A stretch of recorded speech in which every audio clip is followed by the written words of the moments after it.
오늘 말씀은 에스겔 29장입니다. 에스겔 29장. 애굽의 심판에 대한 예언입니다.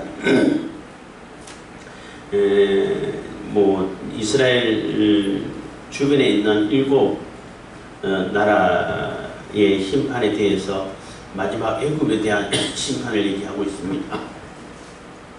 다른 나라도 중요하고 다 심판 당하겠지만은 이스라엘 백성들에게 가장 큰 영향을 주고 이스라엘 백성들이 가장 의지했고 하나님보다 더 의지했던 그 나라가 이제 애굽인데, 이스라엘 백성들이 유다 예루살렘 마찬가지입니다만은 두로를 굉장히 부러워했죠. 부러워하고 두로처럼 저렇게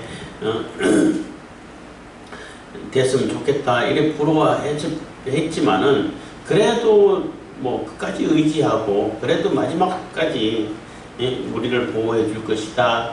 또 우리를 지켜주고 우리를 바벨론 그 손에서 건져줄 것이다 하고 의지했던 것이 애굽이에요. 그리고 애굽은 이스라엘 백성들이 출애굽하던 그 시대부터 그 시대는 거의 그 시대의 상황에서 전 세계를 이렇게 아우르는 세계를 지배하는 패권국이 되고 세계 국가라고 말할 수도 있고 그 세계에서는 세계 국가가 됐죠. 그렇게 하다가 물론 국력이 많이 쇠약해졌지만은 바벨론이 나오기 전까지 어느 정도 이렇게 주변에 있는 패권국가 역할을 했던 것은 사실입니다. 그래서 아수르 제국이 나가지고 전 세계를 이게 제패해갈 때도 애굽은 애굽 나름대로 지켜져 있었고 애굽 주변에 있는 나라들도 자기가 다 이렇게 관할하고 영향력을 끼치고 했던 나라이고 했지만은 그 바벨론이 들어서면서 이제 다시는 애굽이 멸망하고 다시 나라가 세워졌지만 그 이후로는 미미한 나라가 됐어요. 절대 힘을 쓸 수 있는 나라가 아니고 패권을 장악한다든지 이런 거는 상상도 못하고 그냥 한 나라로 그 이후로 쭉 지금까지도 지금도 그냥 나라죠. 그렇게 돼 왔는데 그 애굽에 대해서 그래서 이스라엘이 가장 의지하고 가장 바랄 것이 많고 또 가장 흠모하고 하나님은 다 잊어버려도 애굽은 절대 안 잊어버리는 그런 상황인데 그 애굽에 대해서 애굽도 하나님께서 반드시 심판하신다는 것을 이스라엘이 그렇게 의지하고 심지어는 바벨론에서 이제 완전히 포로로 잡혀가고 바벨론으로 포로로 잡혀가고 예루살렘이 완전히 멸망하고 성전이 다 부서지고 이렇게 됐어도 남은 유민들이 그냥 남아 있으라고 하나님께서 말씀하셨음에도 불구하고 예레미야를 통해서 있으라고 함에도 불구하고 애굽으로 돌아가요. 애굽은 안전할 것이라는 거죠. 그렇지만 칼이 너희들을 따라갈 것이다 해서 결국은 애굽도 다 바벨론에 의해서 다 멸망되고 망하게 되는 그러한 모습을 보는 것입니다. 그래서 애굽의 마지막 7 나라들 중에서 이제 마지막 애굽에 대해서 이제 애굽의 심판에 대해서 예언하고 있는데 꽤 길게 얘기를 하고 있어요. 다른 거는 간단하게 얘기하고 두로는 한 3장 분량 했지만 애굽은 4장 분량 이렇게 해가지고 애굽이 그만큼 중요하다는 거죠. 이스라엘에게 있어서는 애굽이 곧 하나님과 같이 여겨졌다는 거죠. 하나님은 잊어버려도 애굽은 안 잊어버릴 거야. 그래가지고 애굽을 그렇게 의지했는데 그 애굽이 다 멸망되고 하나님의 심판을 받을 것이다 라는 것을 이렇게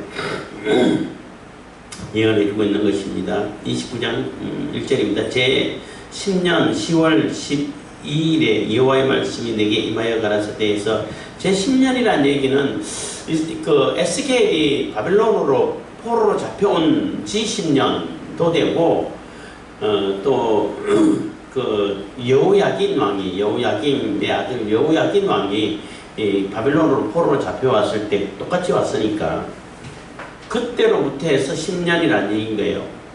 그 얘기는 그 예루살렘이 멸망하기 전에 한 6개월 전이라고 보시면 돼요. 이 예루살렘은 11년째 뭐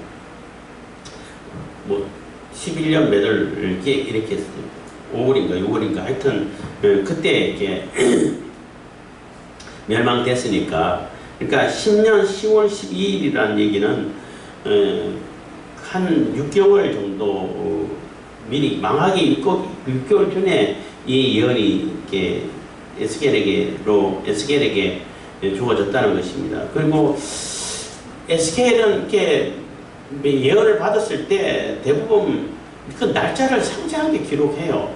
언제 몇 월 며칠 이렇게 하는 것은 이 예언이 그냥 그 자기 생각에 의해서 갑자기 떠올라가지고 그냥 그럴 것 같다 이런 것이 아니고 분명하게 역사 속에서 현실 속에서 역사적인 사실이라는 것을 기록해주고 있는 거예요. 몇 월 며칠 정확하게 그때 이런 말씀이 내게 임했다. 이거 하나님께서 말씀 주신 것이다. 하고 예언을 하고 있는 것입니다. 2절입니다. 인자야 너는 애굽 왕 바로와 온 애굽으로 낯을 향하고 쳐서 예언하라. 그래서 인자야 너는 애굽 왕 바로와 온 애굽으로 낯을 향한다는 얘기는 그 바라보고, 그러니까 대하여 이런 뜻이죠. 애굽에 대해서 애굽을 바라보면서 애굽에 대해서 예언하라는 것입니다. 첫째 예언을 하는 얘기는 멸망을, 그러니까 심판을 이렇게 예언하라는 얘기인 것입니다. 3절 너는 말하여 이르기를 주 여호와의 말씀에 애굽 왕 바로야 내가 너를 대적하노라. 너는 자기의 강들 중에 누운 큰 악어라. 스스로 이르기를 이 강은 내 것이라. 내가 나를 위하여 만들었다 하는도다. 그래서 이 애굽이 심판받을 수밖에 없는 것도 두로가 심판받을 수밖에 없었던 그 이유하고 비슷해요. 같은 거예요. 교만이라는 거죠.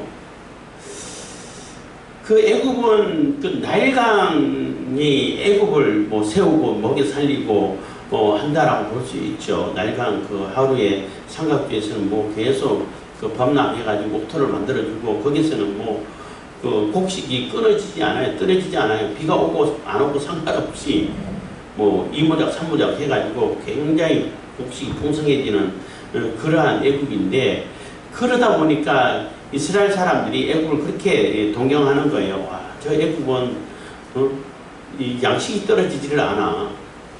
뭐 요셉 시대 때도 뭐 7년 뭐 대공황 그 가뭄이 왔을 때, 흉년이 왔을 7년 대흉년이 왔을 때도 다른 데는 없어도 애굽에서는 양식이 있었잖아요. 그래서 그 주변에 있는 나라들이, 그 주변에 있는 족속들이 다 애굽으로 양식을 구하러 가고 이랬던 것처럼 애굽에는 그 양식이 떨어지지 않아요. 물론 뭐 7년 6년 때는 요셉이라는 사람이 아주 하나님의 지시를 받고 지혜롭게 잘 대처해가지고 애굽은 그대로 살아 있었죠. 어쨌든 간에 그래서 애굽 그러면은 거기에 뭐 먹을 거 풍성하고 절대 그 뭐 곡식이 떨어지지 않고 이런 곳이다 보니까 이스라엘은 항상 애굽만 바라보고 있다는 거죠. 근데 애굽 스스로도 너무나 교만하다는 거죠. 그러니까 자기가 풍성하고 자기가 뭐 이렇게 나라에서 뭐 또 부족함이 없고, 그리고 또 외국의 외적이 잘 쳐들어오지 못하게 날강 줄기가 쭉 가로막고 있기 때문에 강을 건너와서 침공하기가 쉽지가 않아요. 그 강을 건너가지고, 그래서 그 뭐 일본도 마찬가지고 다른 왕궁들을 보면 왕궁 주변에 다 이게 없으면은 홈을 파가지고 인공강이라도 만들어. 지금 이제 뭐 일본의 그 왕궁이 있는 보면 주변에 다 이렇게 강으로 돼 있는데, 갑자기 그 이거하고는 좀 상관없습니다만은 미국이 정말로 그 뭐 복받은 땅이다. 근데 미국의 그 강만 있어도 침범하기 힘든데 미국의 양쪽에는 어마어마한 큰 바다가 있잖아요. 태평양, 대서양이 다 가리고 있어. 누가 침범하겠냐는 거죠. 그리고 뭐 위에는 캐나다, 밑에는 멕시코인데 뭐 힘도 없고 그래서 참 지정학적으로 복받은 나라다 뭐 이런 얘기를 하는데 어쨌든 그래서 그 애굽이 그 나일강 줄기로 인해 가지고 나일강으로 인해 가지고 뭐 군사적으로도 아주 뭐 보호받기 쉽고 안전하고 또 그 나일강으로 인해 가지고 뭐 풍성한 곡식을 얻을 수 있으니까 나일강 그 자체가 애굽에서 성경의 신 역할을 했어요. 그 우상 신이었어요. 그래서 너는 말하기를 주 여호와의 말씀에 애굽 왕 바로야 내가 너를 대적하노라. 그래서 하나님이 애굽을 대적하겠다는 거예요. 하나님이 애굽을 대적하면은 그거 막을 수 있는 존재가 있냐는 거죠. 아무도 못 막죠. 아무도 애굽을 이렇게 대적하지 못한다 할지라도 하나님이 하시게 되면은 그 애굽은 살아남을 수가 없는 겁니다. 망할 수밖에 없는 거죠. 뭐 요즘 딥스테이트 해가지고 그 글로벌 세력 뭐 그래서 어마어마한 그래서 그 세력이 뒤에서 그림자 세력으로 남아서 전 세계를 이렇게 주물락거리고 또 세계 제국을 세워가려고 하고 지금 많이 뭐 이렇게 진행됐다고 볼 수 있어요. 종교 통합도 이루어가려고 하고 이렇게 다 분위기도 그렇고 실질적으로도 그렇고 그렇게 만들어가고 있는데 그 세력을 당할 수 있는 존재가 이 인간들 세계에서는 인간단체에서는 없어요. 하나님이 대적해야 하나님이 그들을 제압을 하고 대적해야 그들이 제압을 당하고 이게 그 정리가 되지 하나님 외에는 당할 수 있는 그러한 단체가 없다는 것입니다. 그것처럼 애굽 왕 바로도 그렇다는 것입니다. 그래서 하나님이 대적하시겠다는 겁니다. 그러면은 애굽은 반드시 망할 수밖에 없는 거죠. 너는 자기 강들 중에 누운 큰 악어라. 여기서 큰 악어라는 얘기는 이게 정확하게 어떤 동물인지 이게 지금 살고 있는 그 동물 여기서는 악어라고 번역을 했는데 뭐 어디는 악어라고 번역하고 어디에는 뱀이라고 번역하고 어디는 뭐 바다 괴물이라고 번역하고 이 번역이 좀 다 달라요. 그래서 이 악어라고 하는 그러한 그 동물은 아마 파충류인 건 확실한데 그 공룡 종류 중에 바다하고 악어처럼 바다 공룡이 아닐까 뭐 이렇게도 생각을 합니다. 그래서 굉장히 득치가 크죠. 그 지금 우리가 사는 요 악어도 사실 뭐 위협이 됩니다만은 뭐 악어는 뭐 사람들이 그렇게 많이 잡아가지고 뭐 가죽도 쓰고 사냥을 합니다만은 그보다 훨씬 덩치가 크면은 잡기가 어렵겠죠. 그래서 그 큰 악어라는 것입니다. 스스로 이르기를 내 이 강은 내 것이라 내가 나를 위하여 만들었다 하는데다. 그래서 이 악어가 강에 있는데 그 악어가 강을 만들었어요? 아니잖아. 그 강이 있으니까 악어가 거기서 뭐 거주하는 거죠. 서식을 하는 거잖아요. 그래서 자기 그 뭐 구역이라고 해가지고 나와바리라고 해가지고 이거는 내 구역이야 하면은 그냥 내 구역이라 그래도 뭐 말이 될 텐데 이 구역 내가 다 만들었어. 내가 이 강을 만들고 내가 다 창조했어. 자기가 하나님이란 뜻이잖아요. 그러니까 교만하다는 거죠. 교만이고 하나님께서 심판하시겠다는 겁니다. 그래서 스스로 이르기를 내 이 강은 내 것이라 나를 위하여 만들었다 하는도다. 4절 내가 갈고리로 내 아가미를 깨고 내 강의 고기로 내 비늘에 붙게 하고 내 비늘에 붙은 강의 모든 고기와 함께 너를 내 강들 중에서 끌어내고 그래서 내가 갈고리로 내 아가미를 깨고 해서 악어는 아가미가 없잖아.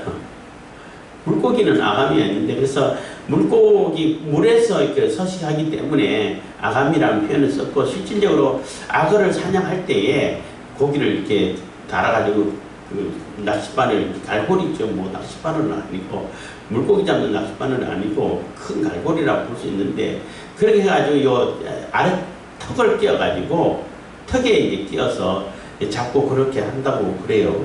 그것처럼 그 악어를 사냥하는 것처럼 그렇게 사냥하겠다는 것입니다. 아무리 큰 악어고 사람의 힘으로는 이게 뭐 감당할 수 없다라고 생각할지 모르지만은 하나님은 뭐 너무나 간단하게 잡을 수 있죠. 그래서 내 아가미를 깨고 내 강의 고기로 내 비늘에 붙게 하고, 내 강의 고기라는 얘기는 그래서 그 아가미란다. 악어가 있는데 그 악어가 살고 있는 나일강에 악어만 있는 것이 아니잖아요. 많은 고기도 있잖아요. 이스라엘한다. 애굽 백성들을 얘기한다고 볼 수 있어요. 애굽 백성들도 다 직관하겠다는 것입니다.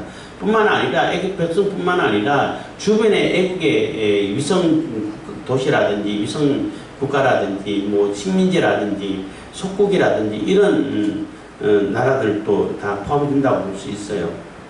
그래서 강의 고기를 내 비늘에 붙게 하고 내 비늘에 붙은 강의 모든 고기와 함께 너를 내 강들 중에 끌어내고, 5절입니다. 너와 내 강의 모든 고기를 들에 던지리니 내가 지면에 떨어지고 다시는 거두거나 모험을 잊지 못할 것은 내가 너를 들짐승과 공중의 새의 식물로 주었음이라. 그래서 이 악어를 물론 악어가 이렇게 뭐 습지에 주로 살지만은 그 습지가 아닌 사막 가운데 광야 가운데 악어가 떨어져 있으면은 악어가 오래 못 살죠. 이게 습기가 있어가지고 몸을 자꾸 이렇게 적셔줘야 되는데 안 적셔주고 계속 메말라 버리면은 악어는 가만히 내버려둬도 그 생존조차도 어렵게 된단 말이에요. 그러니까 땅에 던졌다는 얘기는 네가 물이 있고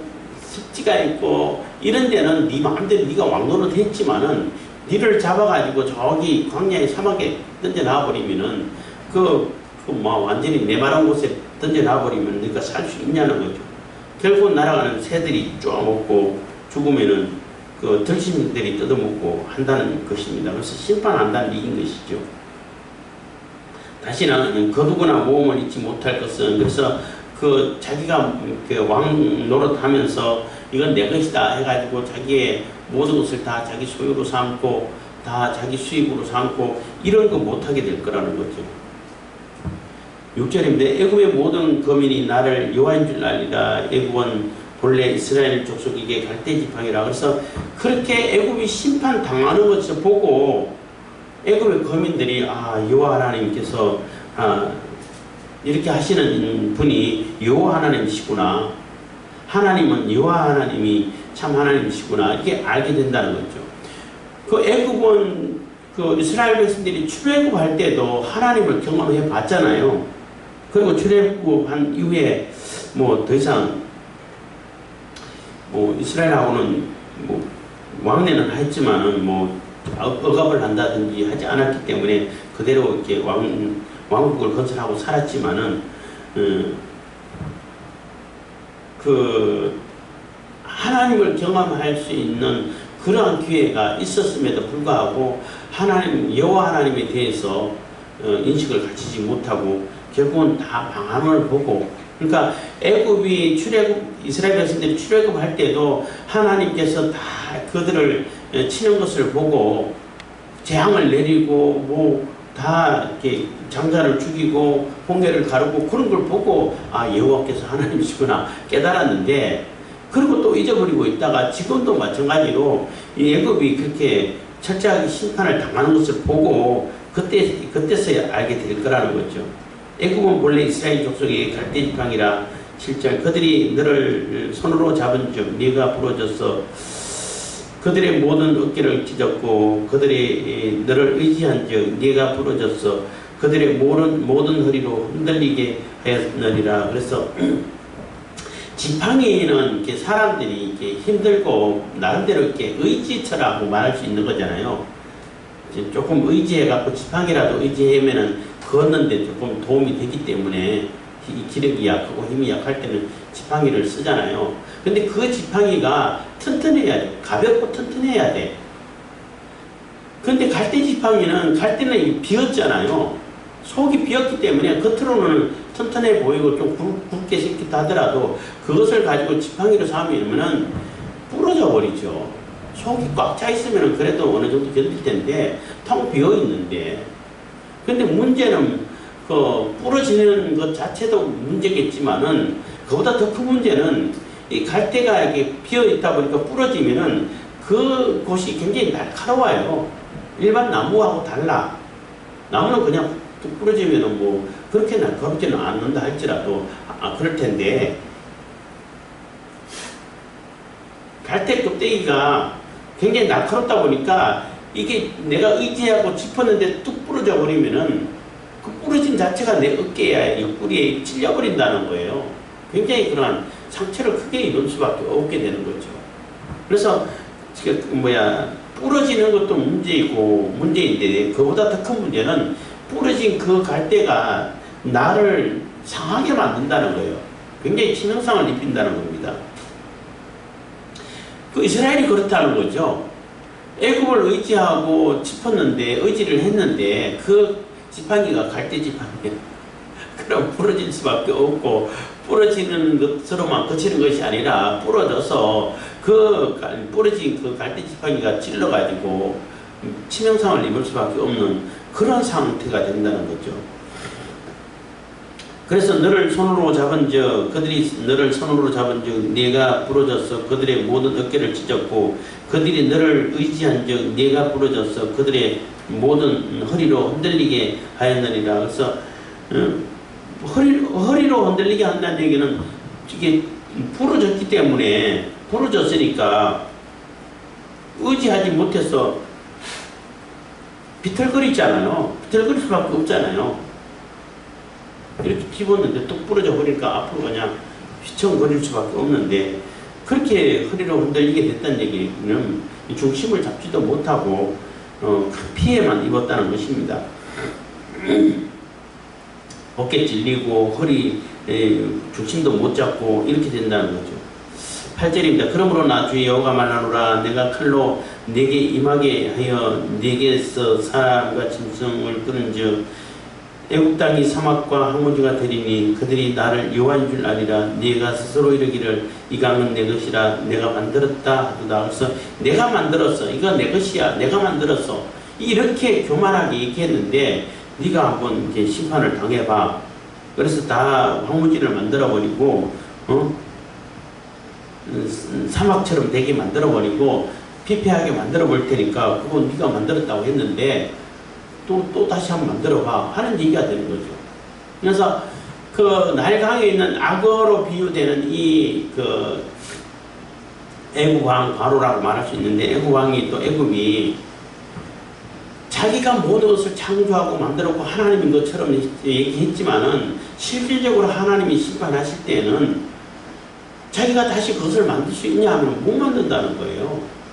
하나님이 심판하실 때는 그 하나님의 심판을 벗어날 수 있는 존재가 없다는 거죠. 지금도 마찬가지입니다.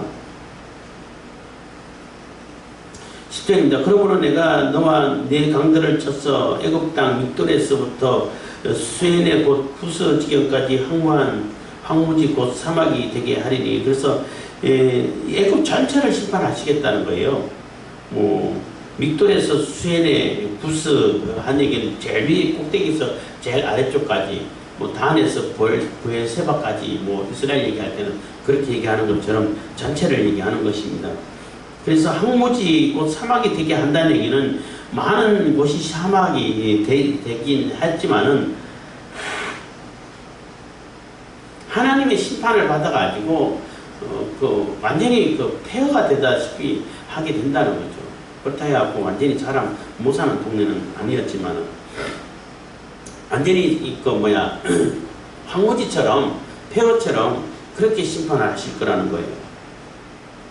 11절 그 가운데로 사람의 발도 지나가지 아니하며 짐승의 발도 지나가지 아니하고 거접하는 사람, 거기 뭐 거처를 두고 접근하는 사람들을 얘기하는 겁니다. 사람이 없이 40년이 지날지라. 그래서 거기에는 완전히 황무지처럼 뭐 사람도 짐승도 거기에 들어와 가지고 살려고 하는 사람도 이런 사람도 없이 40년이 지날 거라는 거죠. 그래서 이 40년이 어떤 시기냐 라고 할 때 정확하게 40년이 이렇게 맞아떨어지는 실질적으로 물리적인 시간으로 떨어지는 시간이 없는데, 왜 40년이라 그러면은 40이 성경에서 말하는 40은 고난의 시간이에요. 훈련의 시간, 고난의 시간, 뭐 연단의 시간, 이런 시간을 주로 40으로 표현을 하고 있어요. 뭐 이스라엘 백성들이 40년 동안 광야 생활한 것도 그렇고, 뭐 예수님이 40일 동안 금식하셨고, 또 모세도 마찬가지고, 뭘 하다 말다, 그러니까 항상 연단이라든지 고난이라든지 어려운 그 시기, 연단의 시기, 고통의 시기, 고난의 시기, 이런 것을 얘기할 때 주로 40을 얘기해요.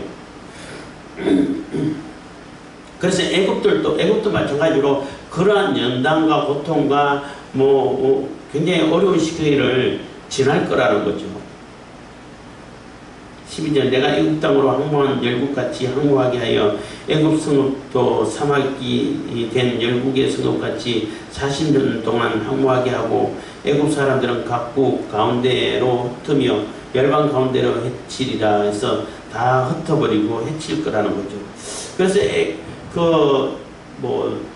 바벨론이 이스라엘을 멸망시키고 또 얼마 후에 애국을 멸망시키고 해서 다시 고레스가 다 해방할 때, 그때까지가 한 40년, 그때도 정확하게 40년은 아니에요.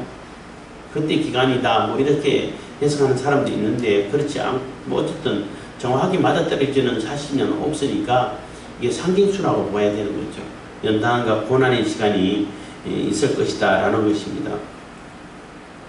13절, 나 주 여호와가 말하노라. 40년 끝에 내가 만민 중에 어떤 애굽 사람들을 다시 모아내되, 애굽을 다시 모아서 다시 이렇게 나라가 형성되도록 해주겠다는 겁니다. 14절, 애굽에 사로잡힌 자들을 돌이켜 바드로스 땅 곧 그 고토로 돌아가게 할 것이라. 그들이 거기서 미약한 나라가 되되, 15절, 나라 중에 지극히 미약한 나라가 되어 다시는 열국 위에 스스로 높이지 못하리니 내가 그들을 감하여 다시는 열국을 다스리지 못하게 할 것임이니라. 그래서 사실 고난의 기간을 지난 다음에 다시 하나님께서 애굽 백성들을 모아가지고 나라가 형성되게 해줄 것인데, 그렇지만 그 나라는 미약한 나라가 된다는 거예요. 그동안 지내왔던 그러한 패권국가라든지 아니면 주변의 나라를 이렇게 제압을 해가지고 속국으로 만든다든지 이런 거 못하고 그냥 자기 나라가 그냥 혼자 겨우겨우 이제 꾸려나갈 정도 되는 그런 미약한 나라가 된다는 거죠. 그리고 그 이후로는 애굽이 절대 이렇게 다른 나라에 영향력을 미친다든지 세력을 편장시켜가지고 주변 나라들을 다 점령한다든지 이런 것이 없었다는 거죠. 지금도 마찬가지로 그냥 미약한 나라로 남아있다는 것입니다.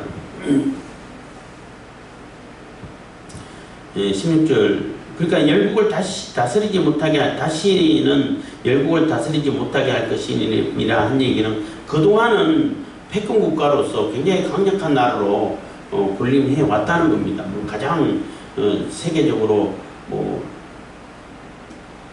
권력을 행사한 그 시기는 이스라엘 백성들이 출애굽할 그 당시라고 볼 수 있는 것이고, 그 이후로도 아수르나 바벨론처럼 굉장히 세력을 확장한 건 아니지만은, 그래도 그 주변에 아프리카 그 주변, 그 중동 이런 데는 많은 영향을 미쳐가지고 다스려 왔다는 거죠. 그런데 다시는 그렇게 못하게 하겠다는 것입니다. 16절, 그들이 다시는 이스라엘 족속의 의뢰가 되지 못할 것이요 이스라엘 족속은 돌이켜 그들을 바라보지 아니하므로 그 죄악이 기억나게 되지 아니하리니 그들이 나를 주 여호와인 줄 알리라 하셨다. 그래서 그들이 다시는 이스라엘 족속의 의뢰가 되지 못할 것이요 해서 그렇게 멸망하고 다시 나라가 세워졌지만 미약한 나라가 되고 한 것을 보고 이스라엘이 이제는 다시는 애굽을 의지하지 않게 될 거라는 거죠. 그래서 중요한 것은 그동안 애굽이 교만하고 크고 힘이 있다 보니까 나름대로 바벨론이라든지 아수르처럼 크지는 못했지만은 있다 보니까 이게 이스라엘이 계속 애굽을 의지하게 된다는 거죠. 그래서 이스라엘이 애굽을 의지하지 못하게 하기 위해 가지고 애굽을 멸망시켜 버리겠다는 거죠. 물론 애굽에 죄도 있어요. 애굽에 죄도 있고 교만했고 하기 때문에 멸망했는데 그것도 이유 중에 하나지만은 또 다른 이유는 이스라엘이 계속 의지한다는 거예요. 그래서 이스라엘이 의지하지 못하게 하기 위해 가지고 애굽을 무너뜨려 버리고 멸망시켜 버리겠다는 것입니다. 그래서 이스라엘 족속의 의뢰가 되지 못할 것이요 이스라엘 족속은 돌이켜 그들을 바라보지 아니함으로 다시는 안 돌아본다는 거죠. 그 죄악이 기억나게 되지 아니하리니. 그래서 계속 애굽에 의지하고 애굽을 바라보고 하면은 애굽 때문에 그 죄를 짓고 하나님의 또 심판을 받고 이렇게 됐는데 이제 애굽의 의지처가 애굽을 향하던 그 눈이 없어져 버렸어. 그럼 애굽을 의지해 가지고 짓던 그러니까 죄를 다시는 범하지 않아도 되잖아요. 그래서 기억나지 않게 될 거라는 것입니다. 그 죄악이 나게 되지 아니하리니 그들이 나를 주 여호와인 줄 알리라. 그래서 이스라엘 백성들도 하나님께서 다 하셨구나 라고 알게 된다는 거죠. 17절입니다. 제27년 정월 초 1일에 27년이면은 제10년이라 했는데 17년 후에 또 일어난 일을 지금 여기다가 적어 놓고 있어요. 그 이후에는 11년 해갖고 시간 순서를 대로 적은 것이 아니라 27년, 그래서 먼 17년 이후에 그 바빌론이 그 애굽을 칠 것이라는 것을 다시 한번 이렇게 같이 붙여서 적어 놓고 있는 거예요. 그래서 애굽이 멸망할 것이다, 하나님께서 심판할 것이다 라고 예언을 했는데 그것이 17년 후에 그 바빌론에 의해서 점령당하게 될 것이라는 거죠. 제27년 정월 초 1일에 여호와의 말씀이 내게 임하여 가라사대 인자의 바벨론 왕 느부갓네살이 그 군대로 두로를 치게 할 때에 크게 수고하여 각 머리털이 무질어졌고 각 어깨가 벗어졌으나 그와 군대가 그 수고한 보수로 두로에서 얻지 못하였느니라. 그래서 이 얘기는 무슨 얘기냐면은 바벨론이 두로를 점령하기는 한국을 받아냈어요. 근데 그게 13년이나 걸렸어요. 알렉산더는 6개월밖에 안 걸리고 했는데 근데 왜 그렇게 됐냐면은 그 육지에 있는 땅은 쉽게 정복을 했지만은 바위섬 800m 떨어진 그 바위섬은 건너가지를 못해가지고 그 바벨론의 군사들이 어떻게 했냐면은 그 바다를 메우는 거야. 그냥 그 흙을 이마에 메고 머리에 이고 어깨에 메고 한 13년 동안 그렇게 했으니까 그래서 그 알렉산더 대왕은 보다 쉽게 그 방파제를 만들고 길을 내가지고 그 쉽게 점령할 수 있었겠구나. 미리 바벨론 느부갓네살이 다 따라오는 걸 알렉산더 대왕이 아주 쉽게 점령했구나 이렇게 생각되는데 그렇게 해가지고 13년이나 걸려가지고 조금 메워가지고 겨우겨우 가가지고 항복을 받아냈는데 그동안 두로는 그 밖에 섬들이 많은데 중요한 보물들 다 옮겨놔버리죠. 그렇잖아요. 다 옮겨놔버리고 고기만 있는 것이 아니라 다른 데는 많으니까 그러다 보니까 이 전쟁해가지고 가가지고 전리품을 얻고 약탈이라고 말할 수 있는데 그게 군인들의 보수인데 전쟁하고 승리하면은 그거 전리품 없는 게 그게 보수잖아요. 다른 게 보수가 없어요. 근데 두루를 점령해가지고는 얻은 게 하나도 없다는 거예요. 이미 다 옮겨놔버리고 빈 터뜨리면 빈 껍데기만 가지고 겨우 한국만 받아냈으니까 그거를 완전히 점령했다고도 볼 수도 없겠지만 어쨌든 한국을 받아냈으니까 점령하긴 했는데 아무것도 얻은 것이 없어. 그래서 하나님께서는 두로를 그렇게 이렇게 점령하는데 아무 보수 없었으니까 대신에 애굽을 너희들에게 줄 테니까 애굽에서 그동안 못 얻었던 그 보수를 다 애굽에서 그 전리품을 챙기고 약탈을 해가지고 가져가라는 거예요. 대신 애굽을 주겠다는 겁니다. 19절입니다. 나주 여호와가 말하노라 내가 애굽 땅 바벨론 왕 느부갓네살에게 붙이리니 그가 그 무리를 옮겨가며 물건을 노력하며 빼앗아갈 것이라. 이것이 그 군대의 보수가 되리라. 그래서 그 얼마나 그 13년 동안 흙을 옮기고 하느라고 이마 다 까지고 머리털 다 빠지고 어깨가 다 벗어지고 그렇게 수고를 했는데 아무것도 얻은 것이 없고 다 중요한 것은 다 딴 데로 다 옮겨놔 버리고 그렇게 하다 보니까 얻은 것이 없었는데 그 대신에 애굽을 줄 테니까 애굽에서 그동안 못 얻었던 거 다 가져가라는 거, 그거 탈취해 가라는 거예요. 그 전리품으로 챙기라는 거죠. 20절 그들의 수고는 나를 위하여 함인즉 그 보수로 내가 애굽 땅을 그에게 주었느니라. 나 주 여호와만이라. 그래서 하나님의 명령을 수행하기 위해 가지고 느부갓네살에게 그 주변에 있는 나라들 다 점령해 다 점령하라고 하나님께서 허락을 하셨단 말이에요.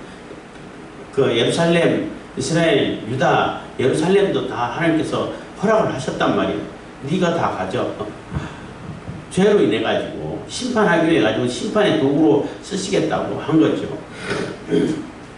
그렇게 했는데 두로를 칠 때는 고생하면서 다른 나라들보다 훨씬 많은 고생을 했죠. 고생했는데 얻은 것이 하나도 없어. 그래서 그 대신에 애국을 주겠다는 거예요. 애국에서 전리품을 챙기라는 겁니다. 21절 그날에 내가 이스라엘 족속에게 한 뿔이 솟아나게 하고 내가 또 너로 그들 중에서 입을 열게 하리니 그들이 나를 여호와인 줄 알리라 해서 그래서 애굽을 심판하고 다시는 애굽이 이스라엘의 의지가 되지 못하게 해가지고 느부갓네살에게 다 넘겨주는 그때인데 그 이후에 이스라엘에게는 한 뿔이 난다는 얘기. 뿔은 이게 힘과 능력을 상징하기도 하고 또 명예를 상징하기도 하고 하는데 여기서 말하는 뿔은 이게 메시아를 얘기한다고 볼 수 있어요. 왕권을 얘기하는 것도 있고 여러 가지 상징하는데 그래서 이스라엘 족속에게 한 뿔이 솟아나게 해가지고 내가 또 너로 그들 중에서 입을 열게 하리니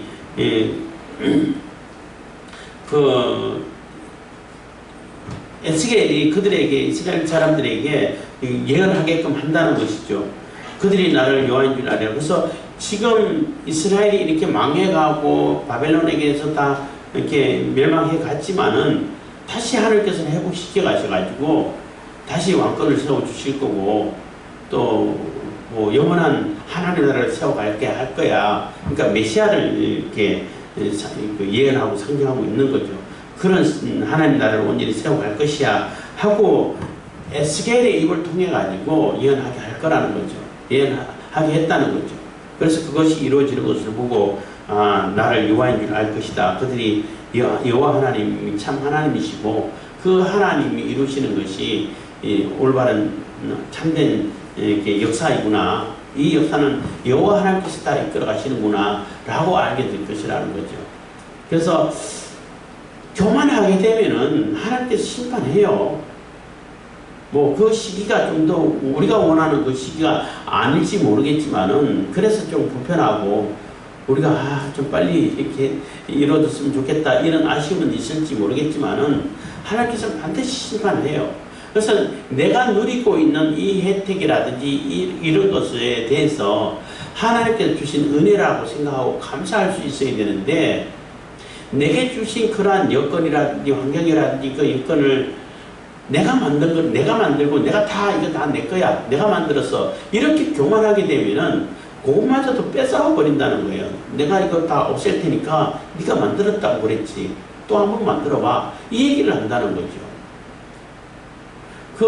여러 번 얘기했습니다만은 그 공산주의자들 좌파들 이런 얘기를 하는데 그 사람들은 너무나 어리석고 바보 같은 생각을 한다라고 자꾸 얘기하게 되는 것은 지금 우리가 누리고 있는 이 환경이라든지 이 혜택이 그대로 유지된다는 것을 전제로 하고 세금을 더 대기업을 뜯어서 나누면은 부자가 다 부자가 되겠네. 임금을 올리면은 52시간 하면은 저녁이 있겠네. 이렇게 생각한단 말이에요. 이게 그대로 유지된다는 것을 전제로 하고 세금 묻고 하고 지 맘대로 하기로 하는데 그게 그대로 유지가 되냐는 거죠. 하나 바뀌면 환경 자체가 다 바뀌어버리는데 대기업을 망하게 해가지고 우리가 그 대기업을 것을 다 뺏어갖고 나누면은 부자가 됩니까? 똑같은 거지가 되지. 그 대기업 밑에 있던 중소기업들 다 망할 거고, 옆에 있는, 그 거리에 있는 그런 가게, 구멍가게까지 다 망하는데,